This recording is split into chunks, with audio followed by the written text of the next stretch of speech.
প্রিয় ঈমানদারগণ, ইসলাম ধর্মকে নিয়ে চলছে উদ্দেশ্যমূলক সূক্ষ্ম পরিকল্পনার কঠিন চক্রান্ত, যা পেছনের সকল ইতিহাসকে অতিক্রম করবে। চলুন কিছু চক্রান্তের অংশ দেখে আসি, যার পেছনে রয়েছে বিশাল এক সমষ্টি শক্তির সহযোগিতা। একটি কথা বলে রাখি, এই ষড়যন্ত্রগুলি এক দুদিনে গড়ে ওঠে। প্রত্যেকটা ষড়যন্ত্র ক্ষুদ্র পরিসরে সৃষ্টি হয়ে আজ মুসলমানদের রন্ধ্রে রন্ধ্রে মিশে গেছে। বাংলার প্রবাসী বিদেশের মাটিতে সস্তা যুক্তির বস্তা নিয়ে বসে থাকা মুফাজ্জল ইসলাম, যিনি একজন নাস্তিক, একটা সময় আবার কালেমা পড়ে নিজেকে মুসলমান দাবি করলেও তিনি নাস্তিকতায় আবার ফিরে আসেন।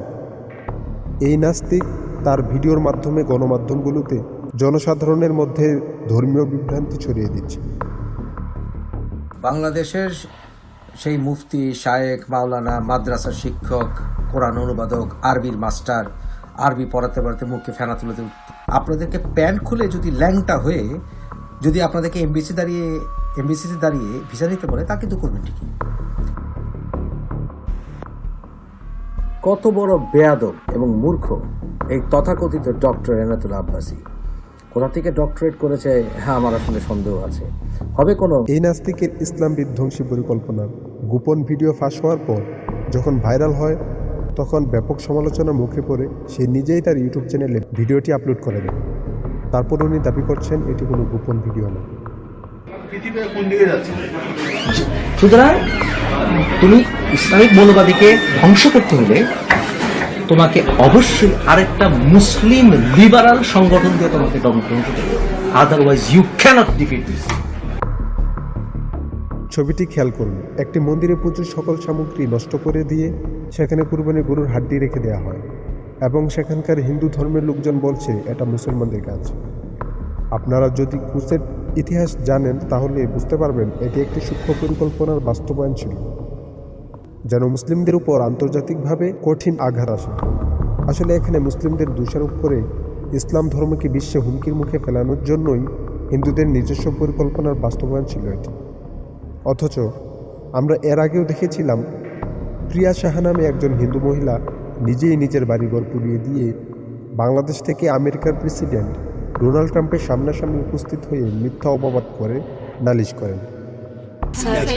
Sir, I am from Bangladesh, and here is the 37 million the Hindu, Buddhist, and Christian are disappeared. Please help us for Bangladeshi people. We want to stay in our country. Yeah, still there is 18 million minority people. My request is, please help us. We don't want to leave our country. Just help us to stay. I have lost my home. They burned my home. They taken my land, but no judgment yet taken place. Please.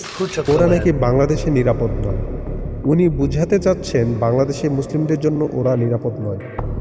এক পর্যায়ে বলেন, Who took the home and the land? The Muslim fundamentalist group, and they are always they are getting the political shelter. Always. মুসলিম মৌলবাদী ও উগ্রপন্থীরা তার সব ছিনিয়ে নিয়েছে, বাড়িঘর পুড়িয়ে দিয়েছে।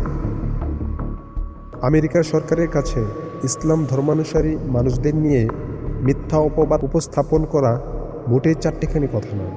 এতে বাংলার তথা পুরো বিশ্বের মুসলিমদের উপর কঠিন হুমকির সম্ভাবনা তৈরি হয়।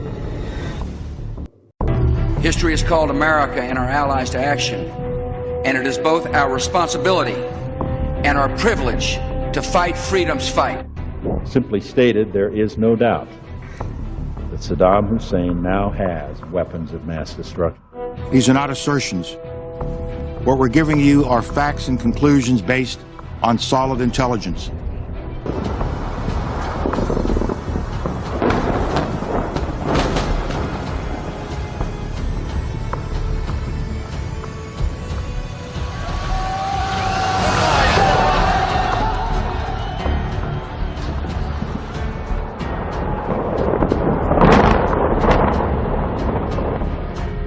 হয়তো আপনাদের মনে আছে, ইরাক বিপুল মরণাস্ত্র তৈরি করেছে এই মিথ্যা গুজবের কারণে।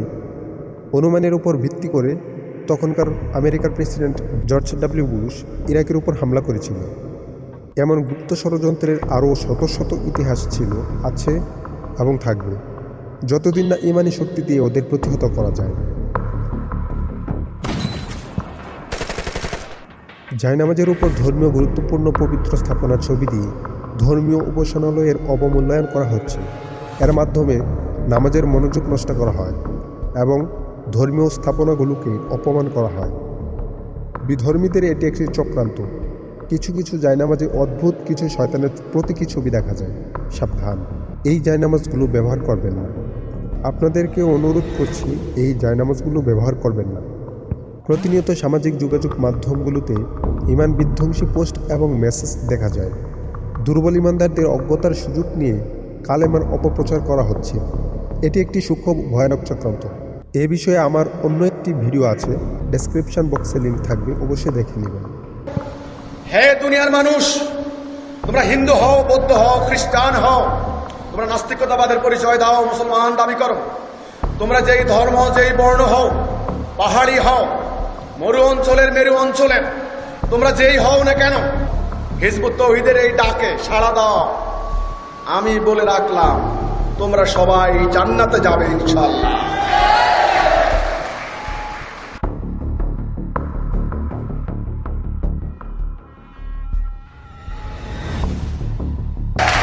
তোমরা যদি হিজবুত তাওহীদের ডাকে সাড়া দাও, তবে তোমরা জান্নাতি।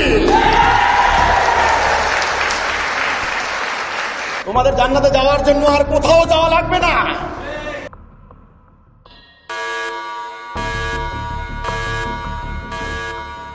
হিজবুত তাওহীদ নামে একটা সংগঠন আছে, সাধারণ মানুষের দুর্বল ইমানকে টাকা দিয়ে কিনে তাদের কাছে ধর্মের মিথ্যাও প্রচার করছে। ইসলাম ধর্মকে করছে বিকৃত। প্রকাশ্যে ধর্মীয় আবাদতগুলোকে এমন নতুন রূপে আবিষ্কারকারী, বিদাতি, বিকৃতকারী, ষড়যন্ত্রকারী দল কিভাবে আইনের হাত থেকে বেঁচে যায়, এদেরকে কে বাঁচায়? তারা বলে তারা তো হুজুরদের মতো সাধারণ মানুষের টাকা তুলে কাজ করে না। প্রশ্ন হচ্ছে, তাহলে এদের এত টাকা দিচ্ছে কি?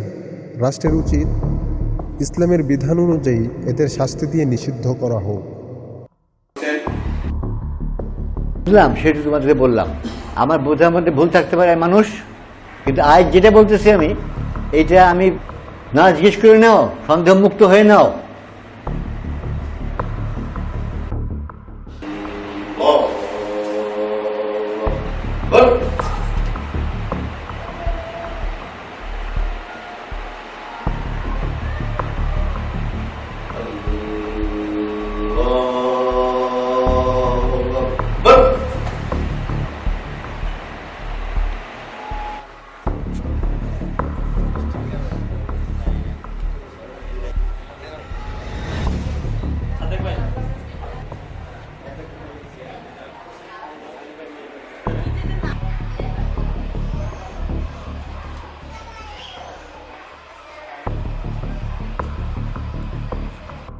সালাতুল মাগরিব ফরজ 3 রাকাত।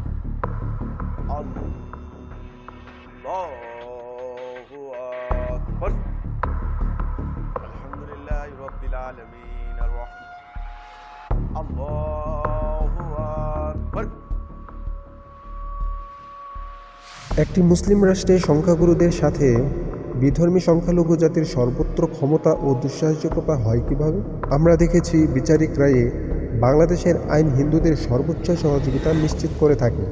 ফলে হিন্দুত্ববাদী বিচারক মণ্ডলী হিন্দু অপরাধীদের বাঁচিয়ে দেয় এবং হিন্দুরা প্রশাসনের সর্বোচ্চ সহযোগিতা পেয়ে থাকে, যেখানে মুসলিম রাষ্ট্রে মুসলিমরা বিচার না পেয়ে হাসরের বিচারের অপেক্ষায় থাকে।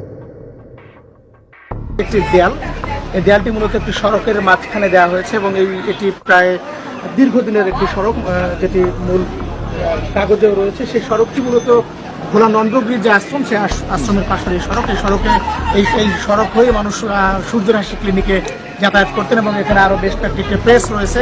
প্রেস ছাড়াও মন্দিরের যে সাথে সাধারণ মানুষের যে ঘটনাটি ঘটেছে সেটি একেবারে স্পষ্ট যে এই সড়ক দিয়ে আগে চলাচল করা হতো, কিন্তু সেই সড়কটি এখন বন্ধ করে দেওয়া হয়েছে, যেখানে মন্দির অর্থাৎ ভোলা নন্দগিরি আশ্রমের যারা আছেন তারাই কিন্তু নিজের দায়িত্বে এই দেয়ালটি দিয়েছেন, যে কারণে পুলিশের সদস্যরা এখানে এসেছেন এবং এখানে গোয়েন্দা পুলিশের সদস্যরা এখানে আছেন। আমরা পুলিশের এখানকার ওসি এম এ আজিজ, তার সাথে আমরা কথা বলেছি এবং সাধারণ মানুষ যেটি বলছেন যে হসপিটালের ঢোকার যে রাস্তাটি সেই রাস্তাটি তারা বন্ধ করে দিয়েছে এবং দীর্ঘদিন ধরে এখানকার যাতায়াত করতে এবং হাসপাতালে এখানকার যে স্থানীয় যারা রোগী আছেন তারা যারা আসলে এখান থেকে চিকিৎসা সেবা নিয়ে আসছিলেন দীর্ঘদিন ধরে, সেটি বন্ধ করে দিয়েছেন। এই যে রাস্তাটি দেওয়া হয়েছে এটি একেবারেই আমাদের কাছে আপাত দৃষ্টিতে মনে হচ্ছে যেটি কোনোভাবেই আইনসম্মত নয়, কারণ এই রাস্তার জন্য মসজিদ ভেঙ্গে ও কবরস্থান সরিয়ে রাস্তা করা হয়, সেখানে একটা জনগণের চলাচলের, তাও আবার হাসপাতালের যাওয়ার রাস্তা বন্ধ করে দিচ্ছে মন্দিরের লোকজন। কত বড় দুঃসাহস! ওরা একটার পর একটা ঘটনা ঘটাচ্ছে আর এর প্রতিবাদ করলে উল্টো প্রতিবাদকারীর উপর গুলি চলে, বিধায় এরা এত দুঃসাহসী হচ্ছে। একথা সত্য যে বাংলাদেশের প্রশাসনের বিশেষ ছায়াতলে হিন্দুদের স্থান সুনিশ্চিত। উদাহরণস্বরূপ আবরার হত্যা, মেজর সিকদার হত্যা, আরও অনেক গুপ্ত হত্যার ইতিহাস।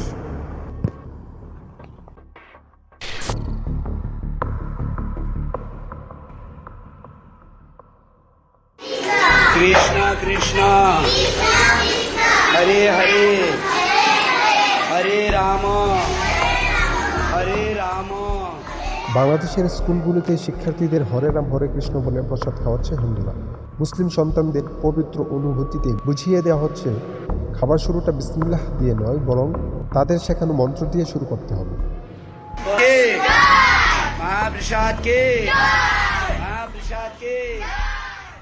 পবিত্র মুসলিম সন্তানদের প্রাতিষ্ঠানিক শিক্ষা জীবনের শুরু থেকে উচ্চ পর্যায়ের প্রতিটা শিক্ষা প্রতিষ্ঠান তাদের নিয়ন্ত্রণের মধ্যে নিয়ে যাচ্ছে। মাদ্রাসাগুলো এ থেকে বাদ পড়েনি। একটু গভীরে গবেষণা করে দেখুন কতটা বিস্তৃত তাদের সূক্ষ্ম পরিকল্পনা।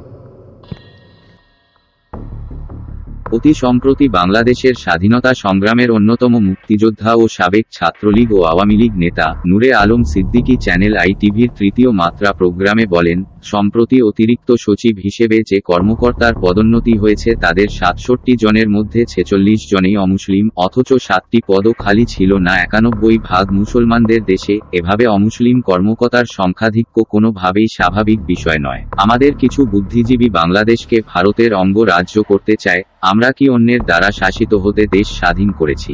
সরকারি চাকরির উচ্চ পর্যায়ের আসনগুলো দেয়া হচ্ছে সংখ্যালঘু হিন্দুদের। বাংলাদেশের সচিবালয় দখল করে আছে বিধর্মীরা। এর ফলে মুসলিম জাতির সুষ্ঠু ন্যায় বিচার থেকে বঞ্চিত হয়। অপরদিকে হিন্দুদের হয় জয়োল্লাস। একটি মুসলিম রাষ্ট্রে উচ্চ পর্যায়ের অধিকাংশ সরকারি আসনগুলো সংখ্যালঘুদের নিয়ন্ত্রণের মধ্য দিয়ে বোঝা যায় দেশটা কাদের কবলে পড়তে যাচ্ছে এবং মুসলিম রাষ্ট্রটা শাসন করতে যাচ্ছে কারা। আমাদের লক্ষ্য অখণ্ড ভারত। আমরা যেন একসময় ভারতের অঙ্গ ছিলাম, আমরা আবার সেই অখণ্ড ভারতের অংশীদার হতে চাই। সেই পূরণ না হওয়া পর্যন্ত আমরা চাই যে নরেন্দ্র মোদী গভর্নমেন্ট যেন আসে ভগবানের কাছে। আমি মুসলিম ভাই বোনদের সতর্ক করে বলবো, আপনারা প্রতিবাদী হন এবং মুসলিম শাসনতন্ত্র প্রতিষ্ঠা করেন। মুসলিম শাসনতন্ত্র প্রতিষ্ঠার জন্য আন্দোলন গড়ে তুলুন।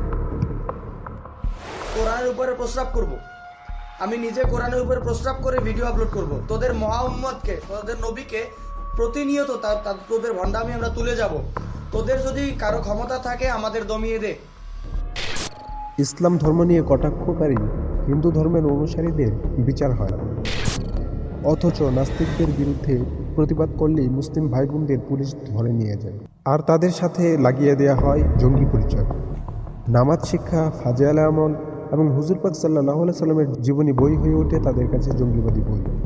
ছবিতে দেখা যাচ্ছে উগ্রবাদী সন্ত্রাসী বই হিসেবে যে বইগুলিকে আখ্যায়িত করা হয়েছে সেগুলি হল: ১. বিশ্বনবীর জীবনী, ২. জিন ও ফেরেশতাদের ইতিহাস, ৩. ইহয়া উলুমুদ্দিন ইমাম গাজ্জালী রহমতুল্লাহি আলাইহি, ৪. পূর্ণাঙ্গ নামাজ শিক্ষা, ৫. দুনিয়া বিমুখ শত মনীষী, ৬. মহিলাদের বয়ান, ৭. ফাজাইলে আমল।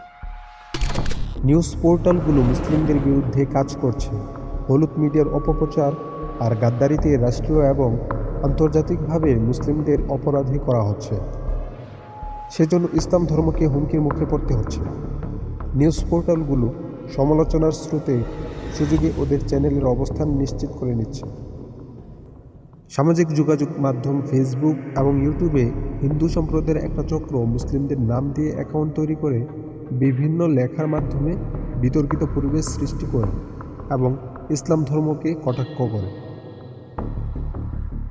প্রিয় মুসলিম ভাই ও বোনেরা, শুধুমাত্র আপনাদের ঘুমন্ত বিবেককে জাগিয়ে দিতে এত কেবল গুটি কয়েক ষড়যন্ত্রকে সামনে নিয়ে আসলাম, কিন্তু এর প্রভাব খুবই শক্তিশালী।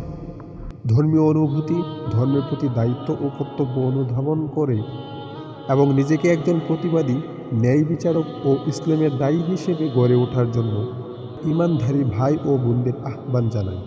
আল্লাহর দোহাই, সবাই ঐক্যবদ্ধ হন। এখন দলাদলি করার সময় নয়। ওরা মুসলিমদের সাথে সরাসরি যুদ্ধে পারেনি, তাই খুব সূক্ষ্মভাবে ষড়যন্ত্র করে ইসলামকে পৃথিবী থেকে নিশ্চিহ্ন করতে চাচ্ছে। আল্লাহকে সাক্ষী রেখে ইসলামের দায়ী হিসেবে দুনিয়াতে কিছু করে যান এবং এর প্রতিদান আল্লাহ তাআলার ডান হাত থেকে নেয়ার প্রত্যাশা করুন। আল্লাহ আমাদের সকলকে সাহায্য করুন এবং কবুল করুন। আমিন।